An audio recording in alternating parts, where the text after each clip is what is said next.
All right. Here we go. Here we go. We're here. A Monday episode of the Did You Knows. Did you know Mondays? That's right. Here we are. Here we are. Your host, the Grand Twerk Master, and the Spin Cycle. That's me. That's me. You have to guess who's who. Today, on our Did You Know Monday episode, we are talking Dog Soldiers, baby. Classic. Cult classic. Watch Cult this classic. fucking movie. Yeah. I love it. Okay, I got 2 copies. Buy Physical it. media. Buy Buy that it. shit. Today, we're going to give you facts about dog soldiers you didn't think you needed, but you're going to need them anyway, Everybody bitch. needs these facts. Everyone needs this movie. Because you're going to be a bad bitch today, and we're going to tell you how bad you been. So, I think we're going to hop right into it. Fact number 1. Yes, of Dog Soldiers. Neil Marshall, the director, chose to use dancers as the werewolves instead of typical stuntmen in order to highlight the grace and elegant movements. The set was also designed size-wise to force the creatures to have to bend a bit upon entering, thereby heightening their statuesque, physiques. They also wore stilts in their costumes that make them about a foot taller. You know what? That makes sense, because They're big fucking... when I was watching that movie, they did do a lot of graceful movements. Yeah. Okay, that makes sense that they were dancers. big Makes bi- sense. They're big bitches. Makes sense. They're big bitches. They some the way they- thick ones. The way they have to hunch down to get in those fucking doorways. Yeah, I know them. I know them suits had to weigh a ton. Like Ugh. they were some heavy ass suits, so I know they asses was sweating. They had swamp ass. Yeah. Sweaty wolf ass. Sweat, hairy wolf ass, like a hairy man ass, but worse. Hair just matted together. Like a fucking threaded carpet. Fact number 2. Fact number 2. In the scene where Wells asks Cooper to knock him out, Kevin McKidd throws a stage punch the first time, but misjudges the distance of the second and catches Sean Pertwee, who plays Wells, on the nose. Oh damn! Pertwee didn't feel the punch, however, as he really was drunk for that scene. Makes sense. Okay, okay, I'm with that. I'm with Yeah, that. I'm with that. practical effects, including being drunk.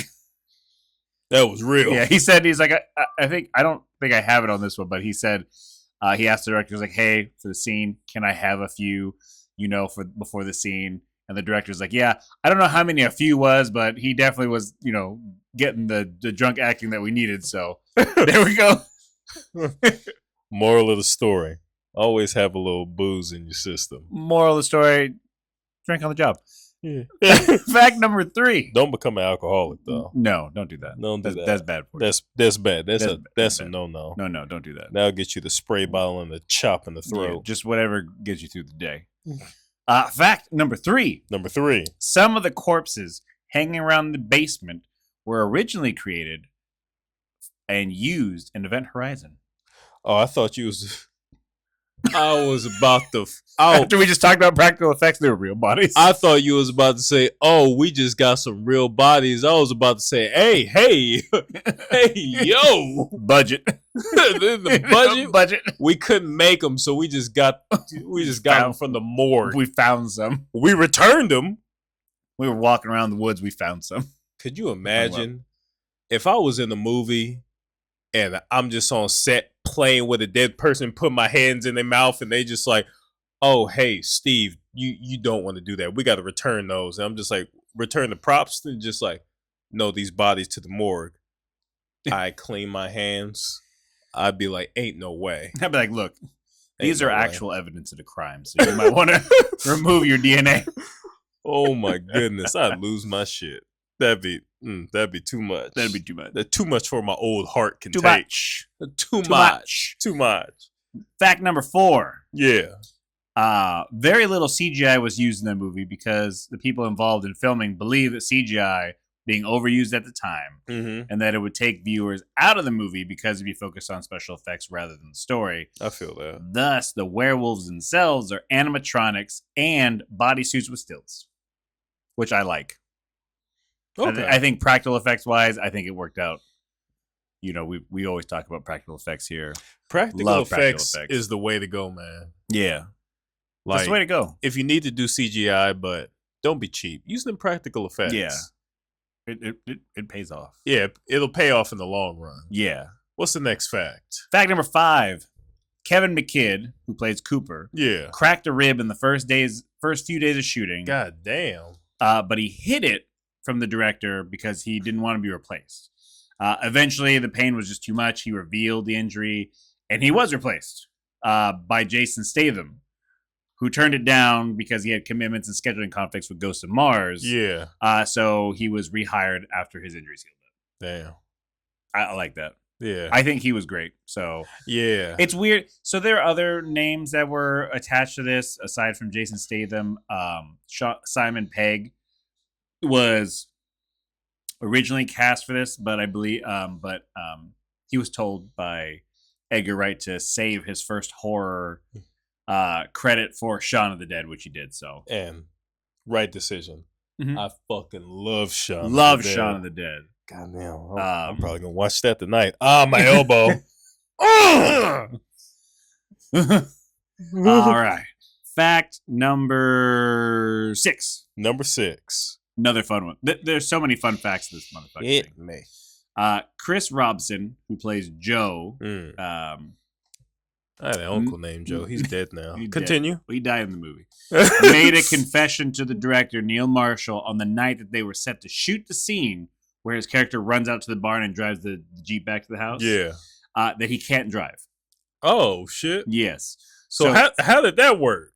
Marshall punished his tardy admission by making him attempt it anyway for the first take. That's hilarious. He said he did it and he ran off the road. All right. All right. There's the facts were so good on this one. I fucking love this. That's pretty One of my funny. favorite movies. This is the That's best. very wholesome to me. The best. That's very wholesome You don't in a fuck up. dangerous way. Do it anyway. Just drive the car. Just anyway. drive the car. Whatever happens, happens. This is where you learn.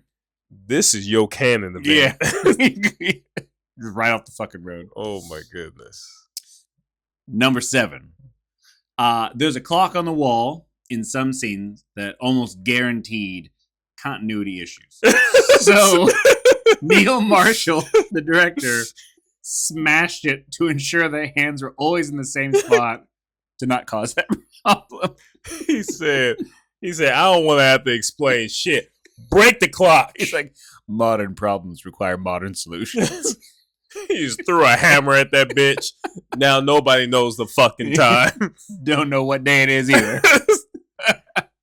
Keep love it, filming. Just keep going. Don't worry about that clock. That's pretty fucking funny. Where we're going, we don't need clocks. We don't need clocks. Ain't getting paid in overtime. Number 8. Number 8. I love this movie so much. One of the soldiers in this movie is named Bruce Campbell, as reference to The Evil Dead. I Bruce, respect that. Yeah, Bruce Campbell. And if you haven't obviously. seen Evil Dead, then Oh my god, go see those. what are you doing? What are you doing? Do you got a tongue up your ass? If you ain't seen Evil Dead, go watch it. If you have a tongue up your ass, go watch Evil Dead. Anyway. Don't let that stop you. Don't let that distract you. The movie is a real sensory experience. Just add to it, like those 4D experiences. If you got a tongue up your ass, that is a 4DX experience. We on what's the next fact? Number 9. All right, we get serious on these ones here. Uh All right, oh. number 9. Number 9. Might get upset. Okay. Number 9. Number 9. Sadly, never produced sequel would have been about Cooper being locked up in a mental institution as part as a cover-up by the British government, only for Cooper to discover that a werewolf is already inside the asylum. The camper from the beginning of the movie, played by Craig Conway, from the beginning of the original, would have actually survived his encounter. Had been turned into a werewolf, and he was turning numerous inmates, doctors, nurses into werewolves, forcing Cooper and the surviving inmates to fend off the new Werewolf Pack. Hey, that would have been a dope ass idea. That would have been so fucking good if somebody would just let him make a damn sequel. That would have been a cool little concept. I would have watched that. Yeah, the title for the sequel was Dog Soldiers 2 Fresh Meat. And they had like a teaser poster, I believe, at one point. And that's as far as it got. Yeah, And they never made it. You know what? I'm going to get upset. In this day and age, they might as well just go start a GoFundMe. They should. But I think the issue was the director. I'm looking this up last time. Lost the rights. Well, the rights were partially with another studio, Okay. and the guy that was in charge of it, they were going back and forth. Oh legally. yeah, he just bounced out. According to what I found, Yeah. the director and his producer or writer, whatever, they were really close to getting the rights so that they could go ahead and make the sequel. And the guy just fucking ghosted everybody, just went completely silent. Yeah. If that's true. That sucks. If that's true. Okay. Because, again, that's one side of the story. Oh, yeah. There's two sides to every There's story. always two sides. But, I mean, the man's been trying to make the sequel for a long time. If that's true, fuck that guy. Fuck him. Fuck him in the face. Dick in your eyes. Fuck you. I want a sequel. Hey, tell them to go make it. Well, oh, yeah, it's a partner two-way thing, so. I hope his life is filled with painful shits. I hope that he's shitting and there's anal fissures. Oh, damn. Just ripping and tearing like the Doom soundtrack That's violent. when he's trying to take shits. Damn it, I just dropped my goddamn coin. Fuck that guy. But I gotta leave it there until we finish. Fuck that guy. What's fact number 10? That's right. Fact number 10. The Number last 10? one. I love this movie so much. Neil Marshall stated in the audio commentary for Dog Soldiers, there's a moment where Megan cuts her hand on a shard of glass. Yeah. And she like kind of focuses on it for a little bit, and it stands out as like a what's going on here kind of moment. Kind of one of those. Yeah. Plot twist. Yeah. M. Night Shyamalan. Shyamalan. So that scene was meant to set up for a second sequel that we're not gonna fucking get about werewolf DNA, and it would complete a planned trilogy. Oh, okay. However, director stated that that sequel's happening. probably amount to nothing now. Not happening. Because that fucking guy, who, if I remember correctly, is somewhere in Arkansas. Maybe. From what I read, He probably left town. not allowed to go. he probably I'll have to go skipped there. town. Yeah, they were working so hard, and they racked up all sorts of legal fees with lawyers and finance, like money. All this stuff was put in to try to get these rights, and they were so close to signing the deal. From again, what I read, and this guy and his studio just fucking went. Yeah, studios are hard to work with because if it goes wrong, it's always something, whether it be legal issues, rights issues. It's just a pain in the ass. Yeah, and the fact that happened to this movie is straight dry ass. It's just all aged foreskin. Yeah. I'm so fucking mad. You know what I am excited for? Oh, shit. Hold on. But before I go into that was our episode of Did You Know Mondays? Dog Soldiers Edition. Dog Soldiers Edition. Where we talk about werewolves and all types of hairy shit. Hairy asses. That fucking guy that ditch is probably hairy as fuck. But I am excited for Robert Eggers' new werewolf movie. Yeah. That'll be whatever that man does. If you don't know who Robert Eggers is, he made the Norseman, Nosferatu. Yeah. The Witch. God, yeah, I was The Witch. forgetting that one. So if you know his track record, you already know that movie's about to be good. High quality shit. Oh yeah, High always. That man's doing Love quality him as shit. a director. Yeah. But we're about to get out of here. We're about to leave. We're done. Buy this movie. Always support Watch it. physical media. Yeah, I don't think it was streaming on It ain't Prime streaming. for a little bit, and then I think they recently took it off. That's why you buy it. That's why you buy it. That's why you buy that shit, because you can't, just in case you can't find it. Support physical media. And support that mental health too. You know what we're Yeah. saying. And support Neil Marshall getting the rights to the fucking movie so he Hopefully. can move forward and give us our sequels. Hopefully. One day. One day. Anything's possible. Anything's possible with the Lord. Jot that down. I if anything's possible, I hope that guy that is causing Jot all that of this gets a dick in the ear like, fucking Scary Movie 2. Scary Movie 1 and 2.